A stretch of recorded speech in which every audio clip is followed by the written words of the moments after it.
আসসালামু আলাইকুম। সবাই কেমন আছেন? আশা করি ভালো আছেন। তো দুঃখ ভরা মন নিয়ে আপনাদের সামনে আজকে একটা বিষয় নিয়ে হাজির হলাম। তো দেখতেই পাচ্ছেন আপনারা হয়তো অনলাইনে যে ফেনীর অবস্থা কিন্তু মারাত্মক। পানির কারণে ওই এলাকায় ঢোকা তো যাইতেছি না। অলরেডি নিষেধাজ্ঞাও চলে আসছে যে সাধারণ মানুষ যাতে ওই এলাকায় না যায়। তো এই হিসাবে আমাদের তো আর কিছু করার নাই।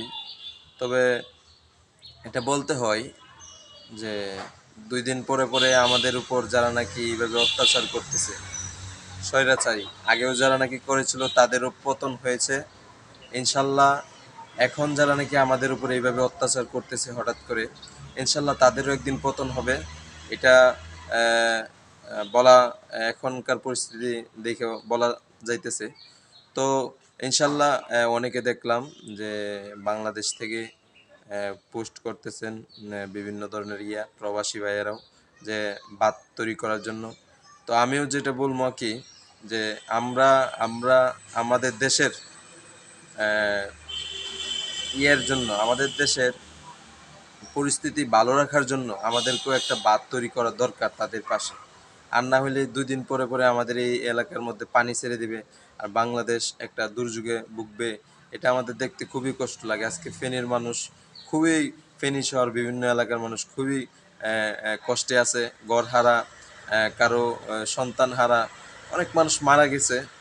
দুঃখ ভরা মন নিয়ে আজকে এই জন্যই হাজির হলাম। খুবই কষ্ট লাগে। অনলাইনে ফেসবুক বলেন, ইউটিউব বলেন, ঢোকা মাত্রই দেখা যায় এই ভিডিওগুলা যে ফেনীর অমুক এলাকায় অমুকজন মারা গেছে।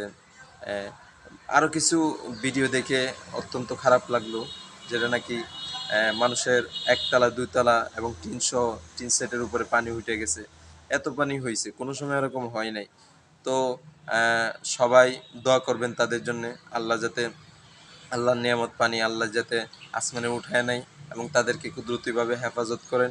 আর অবশ্যই অবশ্যই আমরা যারা আছি বাংলাদেশের মধ্যে ২০ কোটির উপরে মানুষ, সবাই যদি আমরা কিছু হইলেও যার যতটুকু সামর্থ্য তা দিয়ে যদি হেল্প করি, একটু ডোনেশন করি, দান করি, তাদেরকে একটু করি, তাহলে অবশ্যই অবশ্যই মোটামুটি একটা বলতে আমরা বাংলাদেশি মানুষে এই দুর্যোগটা কাটায় উঠতে পারবো।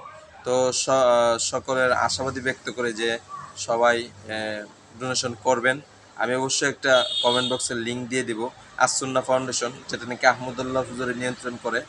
অবশ্যই অবশ্যই যে যত পারেন অবশ্যই দিয়ে দিবেন, ওইটার মধ্যে দান করবেন, যাতে করে তাদেরকে একটু আপ্যায়নের ব্যবস্থা বলতে আহরণের ব্যবস্থা করা যায়।